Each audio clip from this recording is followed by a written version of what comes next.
Alright, so kumusta mga kaibigan? Welcome back po sa ating YouTube channel. Well, it's me again, Teacher Kevin PH, and we are back with another video.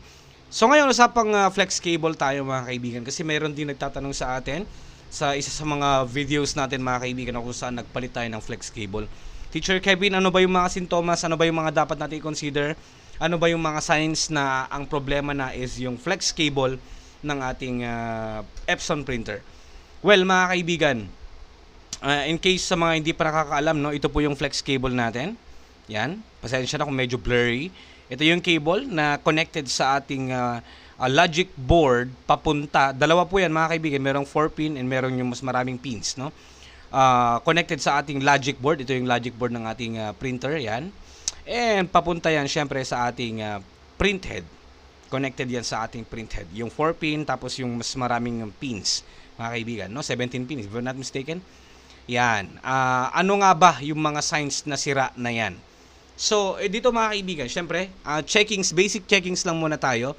Kailangan nyo munang i-check mga kaibigan kung wala bang nayupi na parte ang inyong flex cable, wala bang napunit or whatsoever, no? After all, dito ka magsisimula kung i-diagnose mo yan, kung flex cable ba ang sira, i-check mo maigi to mga kaibigan, check nyo maigi, no? Kung meron ba siyang napunit na part, katulad nito mga kaibigan, napunit na po yan, no? Ang problema ata dyan is parang R80, no? Yung sinabi ng client. And napalitan na rin natin yan, successful naman yan. So i-check nyo yan, i-check, nabubulol ako. I-check nyo maigi kung meron bang nayupi, meron bang kung napunit ba yung flex cable or whatsoever. Kailangan nyo i-check yan.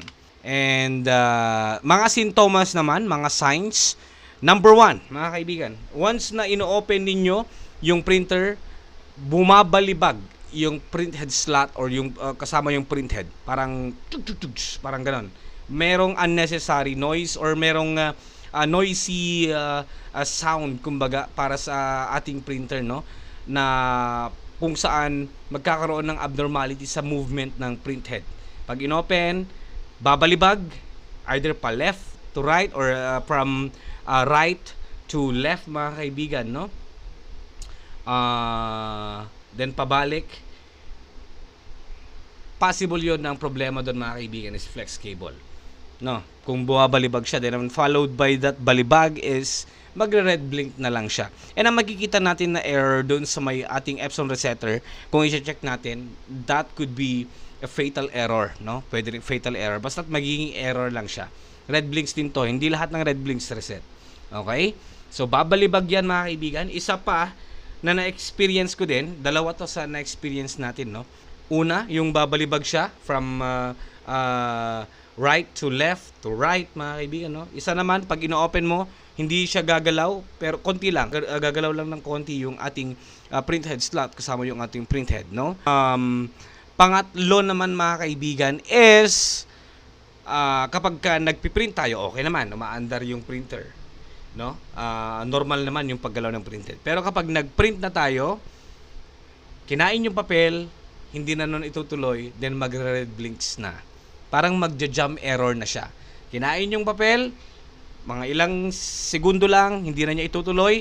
And last na client ko lang, pinalitan ko yung kanyang flex cable sa kanyang printer kasi ganun yung problema niya. Okay naman, normal naman ang pag-start up, pero pag nag-print na siya, konti pa lang yung nakakain, hindi pa nakaka-print ng isang daan yung printhead mga kaibigan, mag-i-stack up na siya, magja-jump error na siya. Flex cable din ang problema doon. And given yon kasi napansin ko rin na yupi yung kanyang flex cable at merong sira, no? Pinalitan na natin ang bagong flex cable. Yun lang mga kaibigan, yun lang yung gusto kong i-share patungkol sa experience natin, no? Sa mga signs na encounter natin if you are talking about flex cable problem. Yun lang, maraming salamat sa inyong panonood at huwag niyo magkakalimutan mag-subscribe.